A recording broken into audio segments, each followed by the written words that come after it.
Hey y'all, it's Nancy, the Handy Scandy, here for Whimsy Stamps. Thanks for joining me here on the YouTube channel. I am indeed making some quick and easy cards today, and I say that they are strange and pretty, and I think that'll make sense as we go along. So let's go ahead and jump in. As you can see, I'm showing you several different products on the screen. I end up not using those last two at all, but then I also bring in one more, and it'll all make sense as we go. So this paper pad is called Pink Autumn, and it's just stunning. So we're just going to do a quick flip through. I don't belabor the process, but I just want you to see the imagery in this paper pad. Well, shoot, Whimsy's been knocking it out of the park with the paper pads, and this one does not disappoint. Now I end up choosing these last couple. I love that they're kind of surreal and kind of abstract. Yeah, those are the ones that I go with. And I also have let me make sure that I give you the right name, Mix and Match Scallops dies. And so I used the largest of the scallops die to cut out my backgrounds, and those are from the Starring Hearts paper pad. Now that is a couple years old, but I wanted that graphic, bold black and white, and did not disappoint. And then I'm also using the Death Moth from the Exquisite Beauty rubber. It's a red rubber cling set from last year, from last Halloween.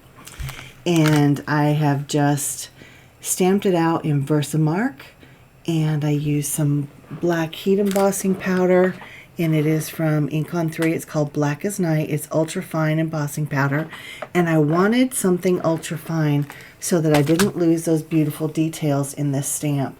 It has doily like wings, and it's just very pretty, and it has a lot of intricate design. And with embossing powder, you're going to lose some of that anyway. That's just the nature of embossing powder as it melts and spreads. But this kept a lot of that detail. One thing that I really, really love when I heat emboss on this metallic paper or this foil paper is that it cracks, and it gives such a cool effect. So, well, we'll see that up close here in a little bit, but we kind of saw it there before I did the fussy cutting. But now here I have each of them on the backgrounds that they're going to be on. I've pulled out some card bases just to kind of audition all my pieces. And I decided that I wanted there to be some separation between the pattern paper on the front panel and the pattern background paper. So I am taking my focal panel and I'm gluing it down to the top left corner of this white paper, and you can see it leaves a tiny, tiny little border, and it's just enough to create some separation, just barely enough. And it's just a sweet little border, and it allows that pattern paper to pop off that graphic black and white. Now on this one I chose to use the black because the background paper has more white, so it's black on white, so it's more white. So I wanted the black to create the separation. And on the other one, it's white on black, meaning it's more black, so I wanted the white to create the separation. So here I'm starting to construct them, gluing down the background paper. And now I have this panel, the focal panel, is popped up on some double-sided foam tape. But as always, I use my liquid glue just to give me some, not only extra adhesion, but it gives me that time to move it around if I need to. So here I'm starting to work on the second panel in the exact same way, gluing down the background graphic black and white panel.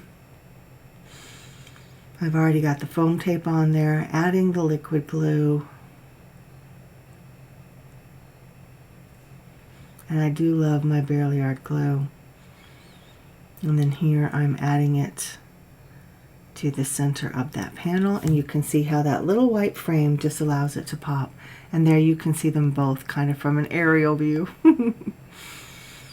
And I decided that I needed some separation between my Death Moth and the background as well. So I cut out these circles, and that die, they're not circles, they're ovals, is from the A2 Antique Frames die set.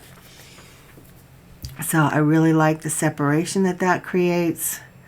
It allows them to pop off of those colorful backgrounds. And then I have the Sparkle All the Way confetti from This Calls for Confetti. I just wanted some of that iridescent shine, that sparkle on both cards. And on the one on the left, your eye travels from top left to bottom right. And on the orange one, it's just the opposite.